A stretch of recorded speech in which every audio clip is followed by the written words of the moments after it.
Hello everybody, and welcome back to the channel. For anyone new here, my name is Angelo. I'm an amateur investor documenting my real investing journey, every buy, every sell, the income that I generate with my portfolio, the mistakes that I make, and the lessons that I learn along the way. My approach has continued to evolve. The basic philosophy though remains the same. Income first, growth second, patience always. This video is going to be a little bit different from my regular portfolio updates because today, July the 25th, I attended BlossomCon 2026 at the Rogers Centre in Toronto. BlossomCon describes itself as a conference for retail investors who want to learn, connect, and grow in real life. The Toronto event brought together thousands, I think it was a full capacity, 2,000 people, of DIY investors, finance creator, ETF providers, investing educators, and people at every stage of the financial journey. And before we go any further, I just want to do the usual reminder. I am not a financial advisor, and nothing in this video should be considered financial advice. I'm simply sharing my personal experience and the lessons I took away from the event. So without much further ado, let's dive into it. This is me arriving at BlossomCon. I have to say, it was actually walking into the Rogers Centre, the first thing that struck me was the energy that I could feel in the air. Most of us experience the investing community through a screen. We watch YouTube videos, we read posts, we compare portfolios on Blossom, we follow market updates, we debate dividend versus growth, and this is a very heated argument that you can find. It was actually brought up yesterday in one of the panels. Covered calls versus traditional index funds, and whether the market is about to crash for approximately the 400th time, okay? But this was different, All of a sudden, all those online conversations were happening in person. There were investors everywhere, beginners making the fair investments, experienced investors managing substantial portfolios, dividend investor, growth investor, traders, ETF enthusiasts, and of course, there was plenty of income investors like me, right? This reminded me that even though investing can feel like a very individual activity, there's actually a huge community of people trying to accomplish many of the same things. The event including a lot of main stage discussions. There were interactive sponsor activations. There were educational sessions, food and drinks. You can see on the bottom of the screen, I went for the Blue Jays Canadian pizza, plus a special drink that you had to know the secret keyword, which was the Global X special drink in order to get the little cup, but we'll go into that later. And all of the different panels, as well as the different providers, how you call these things, displays, right? Variety was the thing that I appreciated the most.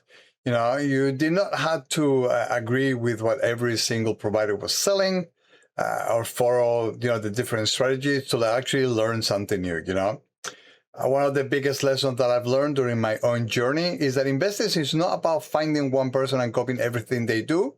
It's about listening to different perspectives and understanding the advantages and risks of each of the strategies, and then deciding what fits with your own goals, timeline, and risk tolerance, right? I have to say, one of the best parts of this experience was meeting the creators who influenced my journey. So, when you watch someone online for years, they have no idea who you are, right? But their content still has a genuine impact on how you think about money, how you think about investing.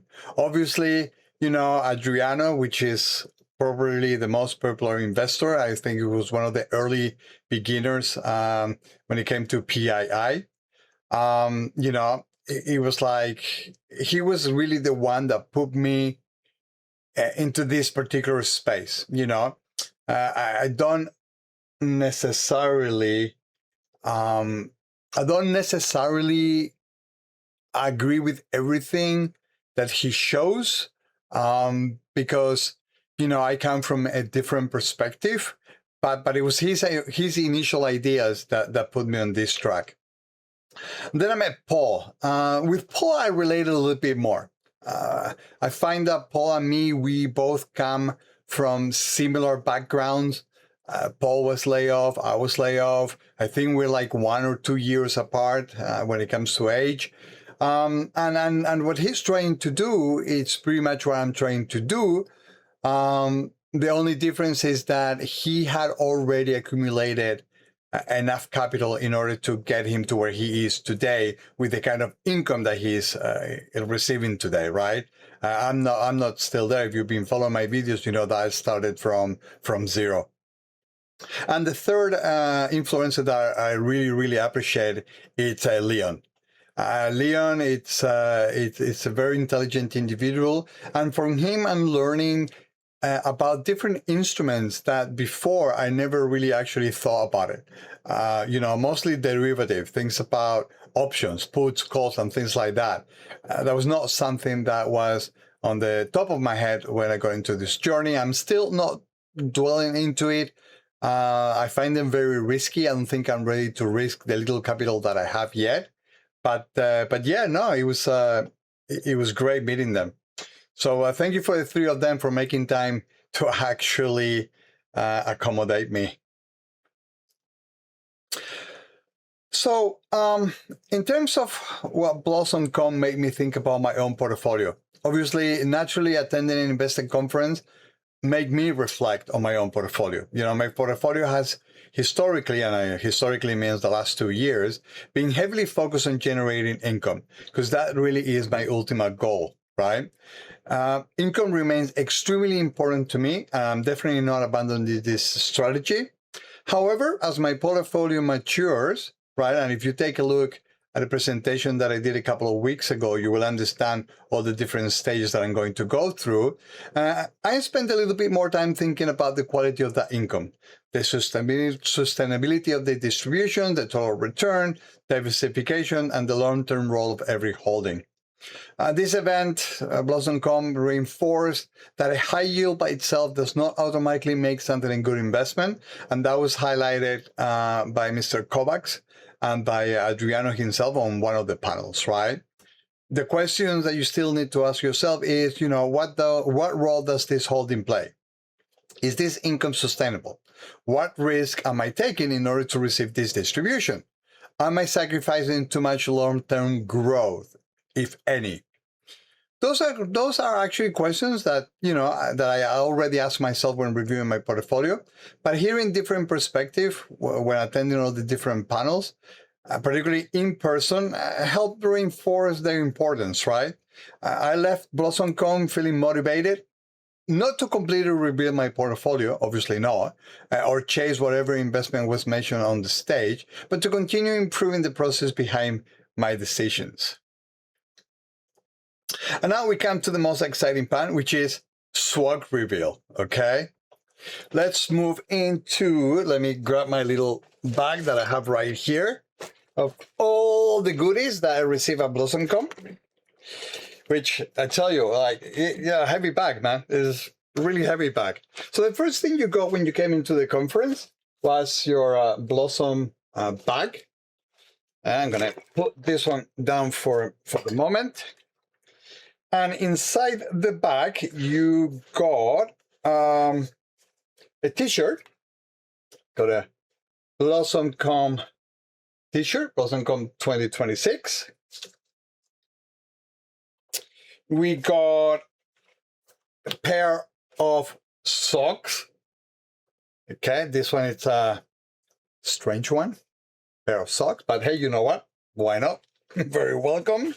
What else did we get? Obviously, we got the program with all the different activities, all the different presenters, moderators, the image where every stand was, as well as, what makes the agenda, right? That was pretty good. And, oh, yes, they also gave me a pen.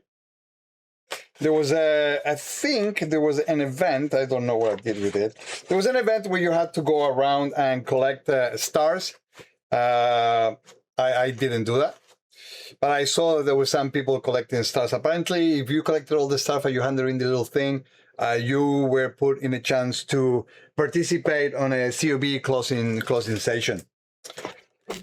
Now, what else did I have? Okay, so also Harvest, very generous, I have to say. Very nice people. They gave me one hat. Yeah, it's pretty good. One hat. They gave me two hats. I like this one better, actually. The one with the gold sign, that was pretty good. What else did I get? Oh, I got another t-shirt. You can never have enough t-shirts. Got another t-shirt. There is nothing there, but if you take a look at the back, it says income happens here, which really is actually a very good motto. What else did they give me? Oh, and then they gave me a very nice agenda. This is where you're supposed to put your cell phone. And then it's, you know, very nice agenda if you want to write thoughts and things like that. That was pretty good. Oh, and another pen. Another little pen.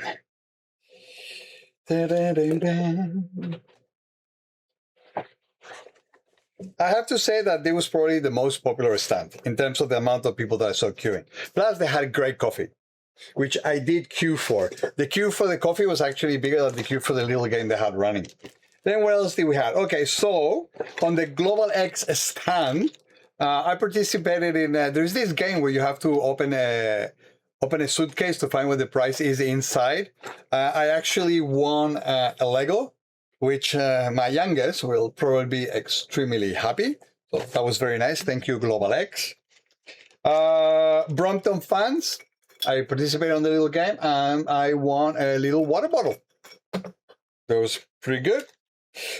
Global X also, if you were in their stand and you befriended the people that were presenting and they gave you the secret word, when you went to the food court where the food vendors were, if you mentioned, I would like to have the Global X special cocktail, they actually gave you this little metal cup.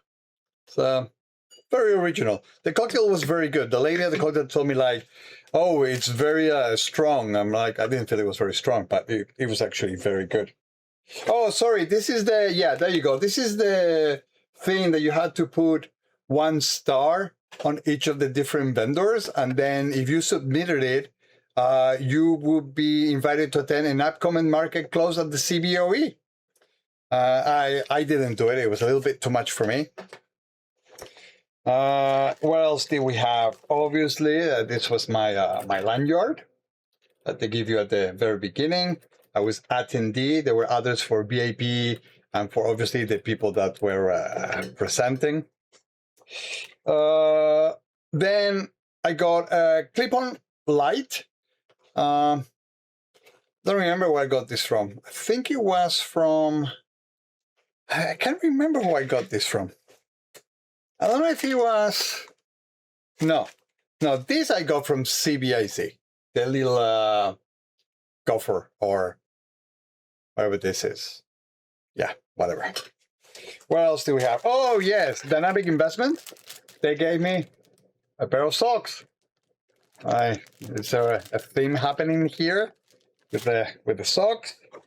Oh, yes. I think this was Global X2. Gave me a little fan. It's actually pretty good. Very powerful, by the way. Very powerful. It's got 3 different settings. Then CABC, on top of the gopher, they also gave me this, which apparently you can eat. It's like sushi candy. Yeah, strawberry kiwi flavor. There you go. There you go. What else do we have here? Oh, yes. The very nice people of 9 Point gave me an umbrella on top of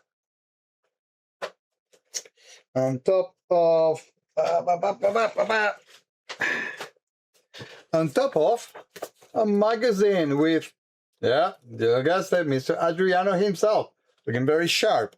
I need to read this. But that umbrella is very, very nice. Actually, I have to say, of everything that I got, I think this is probably the thing that I'm going to be using the most. So thank you, 9 Point.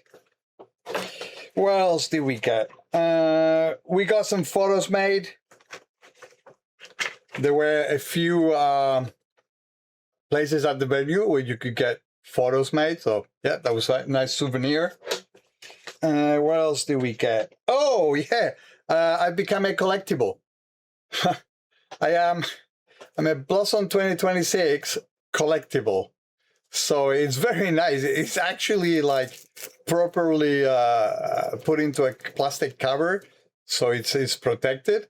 But yeah, I'm a collector card. That's pretty impressive.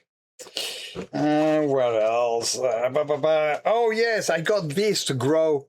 You know how they say money doesn't grow on trees? Well, apparently, if you plant this, money will grow on trees because the plant will come out, and I don't know if it's going to give me 20s, but yeah, there you go. Thank you, CIBC.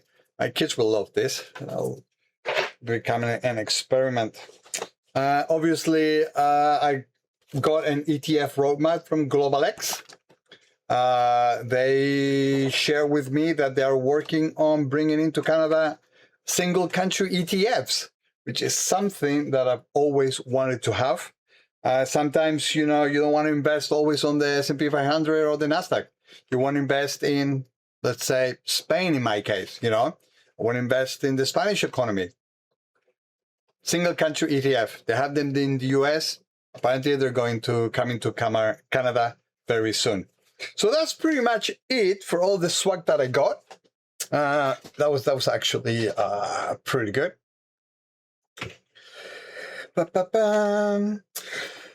So, final thoughts. Was BlossomCon actually worth attending? I would say for me, yes. Not because I expected one conference to suddenly transform my portfolio or the way that I approach investing. But I would say the value came from three things, right? First, education. Second, community. And third, perspective. I heard from investors who approach the market in a very different way that I do. I met people who have influenced my financial journey. I connected with Adi DIY investors. Shout out to this very nice couple from Brazil who told me about the home account that you can open when your children turn 18, so you can start, you know, building up. So thank you so much. I'm so sorry I don't remember your names right now, but I know who you are. So thank you. And I actually left with a real sense of motivation. You know, this event reminded me that becoming a better investor is not about reaching a point where you know everything. And while it's true that from my journey's perspective, I didn't learn anything that I already didn't knew. Speaking to the different providers, you know, Global X, Harvest, gave me a sense of that there's actual real people behind this who actually really care about us individual investors. You know, they're not there to get rich, even though they're obviously a business. They actually care about making sure that, you know, the people that invest with them get what they're looking for, and that for me it's very important. You know, another thing that I would like to say, you know, one of the things that I noticed the conclusion that I reached out, it's about continuing to learn. You know, remaining curious, having the humility to adjust when the evidence tells you that something is not working, like we did with crypto. February this year. You guys may remember that. So yeah, you know, it was actually a very enjoyable event. What I would do differently for next time if I do attend next year, I think I will arrive a little bit earlier. I think I got there around 11:35. By then there was a huge queue behind. I think I will arrive a little bit early. I think that I would actually make more time to speak with other attendees.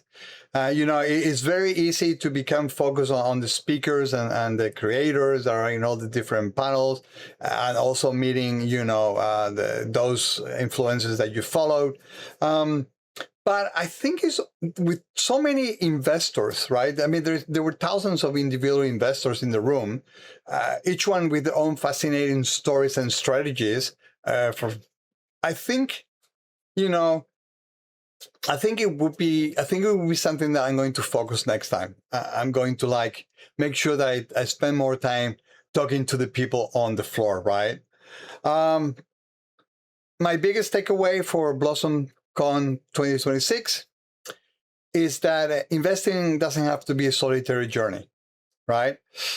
We may each have different portfolios, different goals, different strategies, but we can all still learn from each other.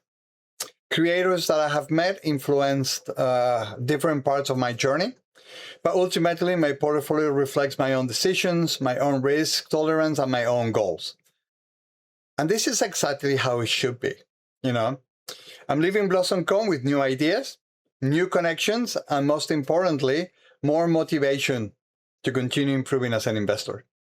Income first, growth second, patience always. Thank you so much, and see you soon. Take care now. Bye-bye.